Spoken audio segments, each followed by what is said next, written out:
Hello friends! Magandang araw sa inyong lahat. Welcome muli sa panibagong series na uumpisahan natin ngayong September dito sa Silver Lining. Ako po si Silver and welcome again sa ating podcast kung saan ang kwento ng buhay, pag-ibig, pag-asa at pananampalataya ay pinakikinggan at pinaparamdam sa puso. Alam kong every September sa Pilipinas, nag-iiba ang atmosphere. Simula na ang Christmas season. Christmas songs, naglalabasan na ang mga paroles, excitement sa hangin. Malamig na naman ang panahon, lalo na sa Baguio. Pero alam din natin, hindi lahat masaya. Marami ring may halong takot. Anxiety, kalungkutan, lalo na yung may mga pinagdadaanan sa pamilya. Yung mga may issue sa kalusugan o yung may problema sa finances. Sabi nga ng aking kaibigang si Sam Paraiso, may sakit sa bulsa. Today, I want to talk about something na matagal nang bumabagabag sa puso ko. Ang word na peace.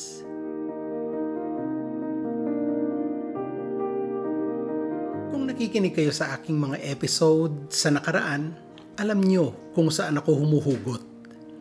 When God kept impressing peace in my heart, sabi ko sa Kanya, Lord, I don't even have peace to talk about peace.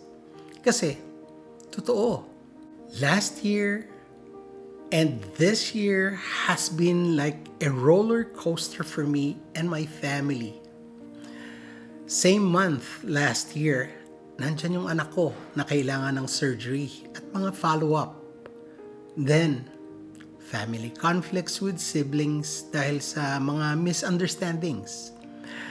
My mom, na akala ko mawawala na kasi na-hospital. Ako mismo, biglang sumakit ang dibdib ko sa sobrang sakit ng tiyan at kailangang itakbo nila ako sa emergency. And the hardest blow, my wife's serious health condition na hanggang ngayon ay pinagdadaanan namin. Para akong si Manny Pacquiao na handang-handa. Nagpa-practice, nag-train, alam lahat ng moves. Pero minsan, kahit gaano ka kahanda, life will throw a punch na hindi mo makita. And you get knocked down. Ganon ako nitong taon. Kahit araw-araw pa akong nagbabasa ng Bible, nagpe-pray, nag-i-encourage ng mga ibang tao sa ating podcast, knockdown after knockdown ang pinagdaanan ko. And then, dumating pa yung mga worries. Paano kung hindi gumaling agad ang asawa ko? Paano kung mawalan siya ng trabaho? Paano kung mawala si mama? Paano kung hindi ko matulungan ang anak ko?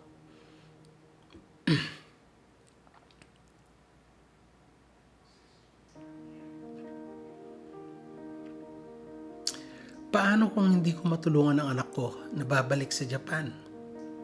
Paano na ang finances?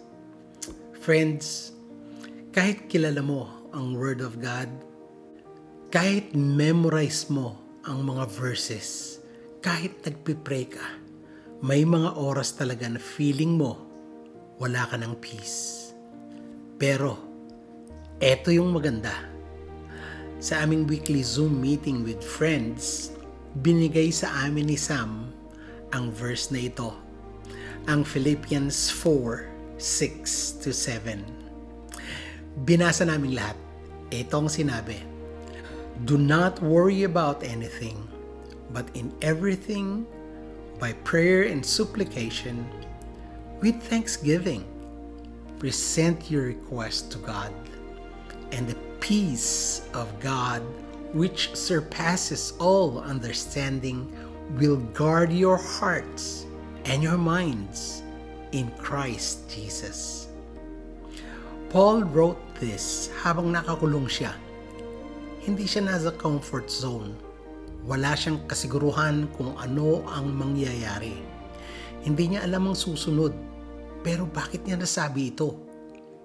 Kasi Ang peace hindi nakabase sa circumstances. Ang peace ay galing sa presence ng Panginoon. Paul's words in Philippians 4:6-7 reminds us of three truths about peace. Una, ang peace is not the absence of problems, but the presence of God.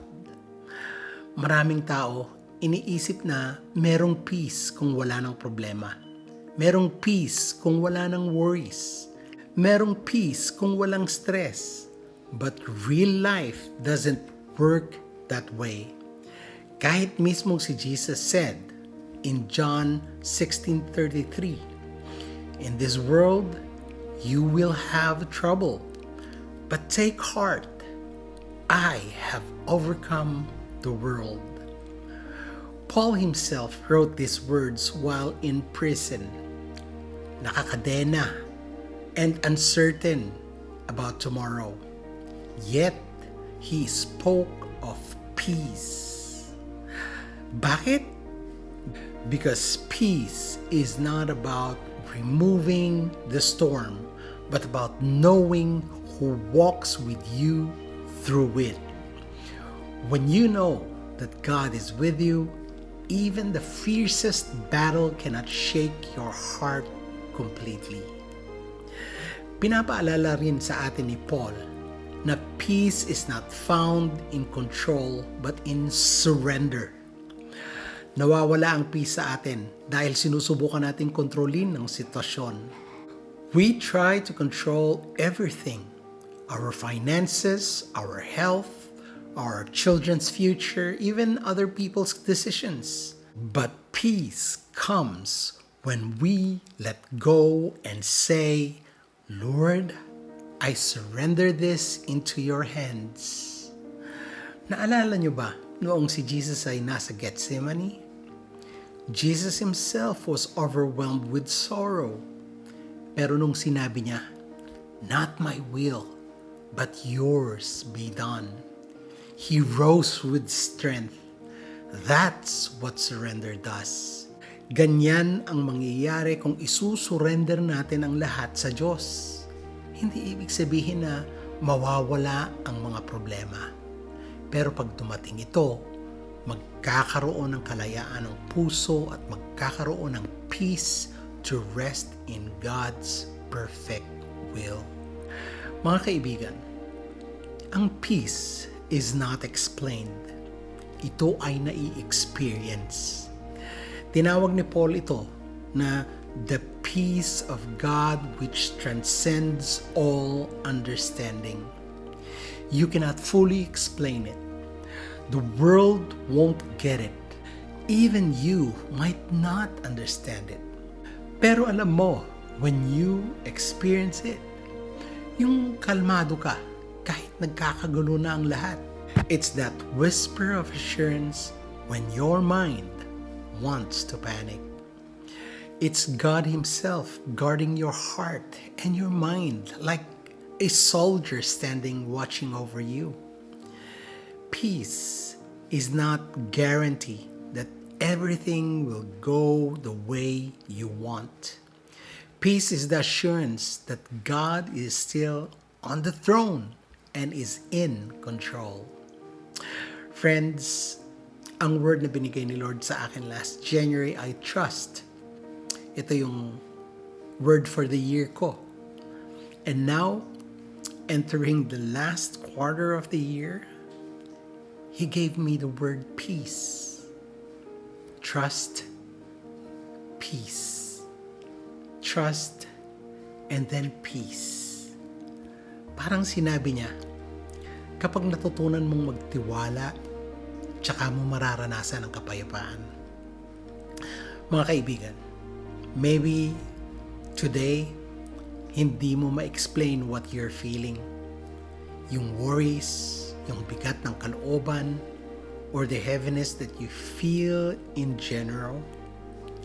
But let me tell you, hindi mo kailangan i-explain ang peace. You just need to receive it from the God who gives freely. So, paano natin may experience ang peace ni God kahit sa gitna ng worries, ng health problems, at financial struggles? Ito ang mga suggestions ko na maaring makatulong po sa inyo. Pray honestly. Sabi sa verse, tell God what you need. Hindi kailangang formal ang prayer. Sabihin mo lang sa Diyos ang totoong laman ng puso mo. And then be thankful. Thanksgiving shifts our focus from problems to God's faithfulness. Sa kahit ano, maliit man na bagay, pasalamatan mo ang Panginoon. Trust the guarding peace. Sabi ng Bible, God's peace will guard our hearts and minds. Parang gwardiya na nagbabantay. Hindi mo maipaliwanag, pero nararamdaman mo. Maybe today, tulad ko, you feel knocked down. Maybe feeling mo parang wala ka ng lakas bumangon. Pero friends, remember this. Being knocked down is not the same as being knocked out. Sabi nga ng kasabihan, habang may hinanga ka pa, may pag-asa. As long as may Diyos na tapat at buhay, may peace na available para sa iyo at para sa ating lahat. Tara, pray na tayo.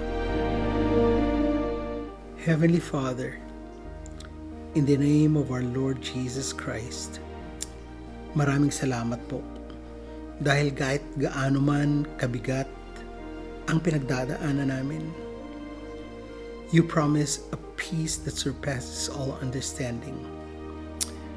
Panginoon, marami sa amin ngayon ang may mabigat na pinagdadaanan. Marami ang may sakit. Problema sa pera, mga broken relationships, nagdadalamhati dahil nawalan sila ng minamahal. But right now, we surrender everything to you. Guard our hearts and minds. Lord, teach us to trust so we can live in your peace. Amen and amen. Maraming salamat po for joining me today. I hope this episode inspired you today. Friends, remember this. Trust leads to peace. Hindi ibig sabihin na wala ng bagyo na darating sa ating buhay. Pero ito ang totoo. Kasama natin ang Prince of Peace sa bawat hakbang ng ating pinagdadaanan. Kung na-bless kayo sa episode na ito, please share this with someone you love. Share mo sa iba na nangangailangan ng encouragement. Malay nyo, ito na pala ang hinihintay nilang mensahe. Hanggang sa muli, ako po si Silver. Join me next time as we continue this series of faith and healing together.